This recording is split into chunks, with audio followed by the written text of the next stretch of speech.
छोटा भाई बड़े भाई की पत्नी से रखता था नाजायज संबंध।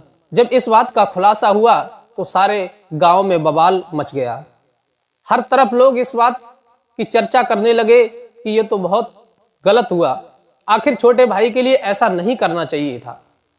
आखिर ऐसा क्या हुआ था इस घटना के अंदर जो छोटा भाई अपने बड़े भाई की पत्नी से नाजायज संबंध रखता था और उससे अपने साथ भगा करके ले गया।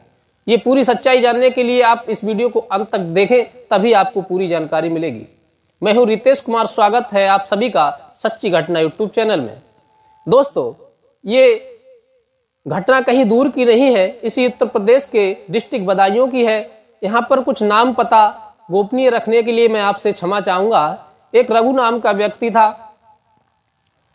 तो वो अपनी पत्नी के साथ अपने घर में रहता था। उसकी मां का बहुत पहले ही देहांत हो चुका था, लेकिन वो घर में दो भाई थे।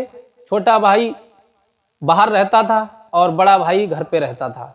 कभी कभी वो बड़ा भाई भी छोटे भाई के यहाँ पहुंच जाता था और कभी कभी छोटा भाई भी बड़े भाई के यहाँ आ जाता था। इस प्रकार से किसी के बीच कोई मनमुटाव नहीं था, कोई भेदभाव नहीं था। दोनों लोग एक दूसरे के पास आते थे, जाते थे और मिलकर के रहते थे। लेकिन बड़े भाई बड़ा सीधा था, छोटा भाई थोड़ा चंचल था। लेकिन धीरे धीरे इसी प्रकार से क्रम चलता रहा। उसकी शादी के लिए, रघु की शादी के लिए 3 वर्ष बीत गए। उसके बीच में 2 संतानें थी भी, एक लड़का था एक लड़की थी। लेकिन रघु ने इस बात पर कभी विचार नहीं किया कि मेरी पत्नी और मेरे भाई के बीच कुछ नाजायज संबंध हो सकते हैं। उसकी पत्नी की भी नीयत गलत थी और उसके भाई की भी नीयत खराब थी। एक दूसरे से प्रेम प्रसंग हो गए। अब वो पत्नी जो थी अपने पति को कम चाहने लगी और अपने देवर के लिए प्रेम ज्यादा करने लगी। धीरे धीरे इस बात का जब खुलासा हुआ तो उसने खुल करके कह दिया कि मैं तो तुम्हारे छोटे भाई के साथ रहूंगी। अगर तुम्हें रहना है तो तुम भी रहो और नहीं रहना है तो मैं तो इनके साथ रहूंगी। घर वालों ने जब समझाने की प्रयास किया, उसके पिता ने जब समझाने का प्रयास किया तो उसने पिता को भी धमकी दे डाली कि मैं तुम्हें गोली मार दूंगा, तुम्हें जान से मार दूंगा। बड़े भाई ने जब कहा कि तुमने मेरी पत्नी के साथ ऐसा किया है तो उसने कहा कि मैं तुझे भी मार दूंगा। और उसकी पत्नी जो थी वो भी बदचलन थी। उसने अपने पति का साथ नहीं दिया बल्कि अपने देवर का साथ दिया और वो लेकर के दिल्ली फरार हो गया। 1 महीने तक रहता रहा। उसके बाद लेकर के ससुराल पहुंचा। ससुराल वालों ने भी उसी का साथ दिया, बल्कि ना अपने दामाद का साथ दिया, उसके छोटे भाई का साथ दिया। तो दोस्तों, समाज में ऐसी ऐसी घटनाएं हो रही हैं। लोग आजकल रिश्ते की अहमियत को भूलते जा रहे हैं। रामायण में भगवान श्री राम ने कहा है कि छोटे भाई की पत्नी को पुत्र वधू के समान समझना चाहिए और बड़ी भाभी के लिए माँ के समान समझना चाहिए। दोस्त की बहन को बहन के समान समझना चाहिए और दोस्त की बेटी के लिए अपनी बेटी के समान समझना चाहिए।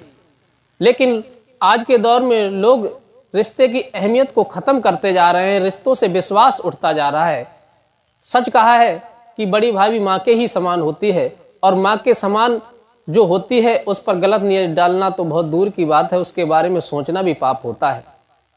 लेकिन आज की युवा पीढ़ी इस चीज को बहुत ही सीरियसता से लेती जा रही है और आए दिन नए से नए क्राइम सुनने को मिलते हैं, नई सी नई घटनाएं हो रही हैं, क्योंकि लोग अपने ऊपर कंट्रोल नहीं रख पाते।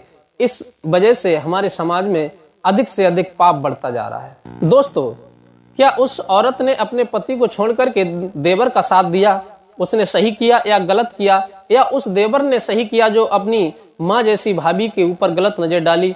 आप अपनी राय हमें कमेंट बॉक्स में दे सकते हैं। लेकिन दोस्तों, मैं तो कहना चाहूंगा, जो लोग पर स्त्रियों के ऊपर अपनी नीयत खराब कर लेते हैं, अपनी इज्जत को दांव पे लगा देते हैं, समाज में उनकी इज्जत डाउन हो जाती है। लोग उससे उस नजर से नहीं देखते। मेरे विचार में तो ये आता है कि छोड़ वो तुमको भी जाएगी और तुमसे बढ़िया और मिले उसको अपनाएगी।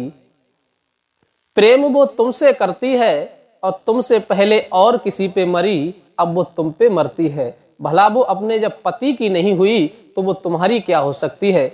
इसलिए यही सोच करके केवल अपने बच्चों पर विश्वास करें, अपनी नीयत को, अपने मन को कंट्रोल में रखें, अपने रिश्तों को बढ़ावा दें, अपने रिश्तों की मान मर्यादा में रहें, क्योंकि रिश्ते बड़े अनमोल होते हैं और ये संसार रिश्तों से ही बंधा हुआ है।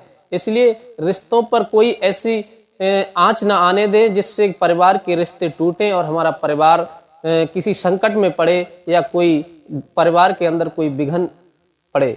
इसलिए अपने घर में बहन भाई को बहन भाई समझें, माँ के लिए माँ समझें, भाभी के लिए माँ समझें, छोटे भाई की पत्नी के लिए पुत्र वधू के समान समझें।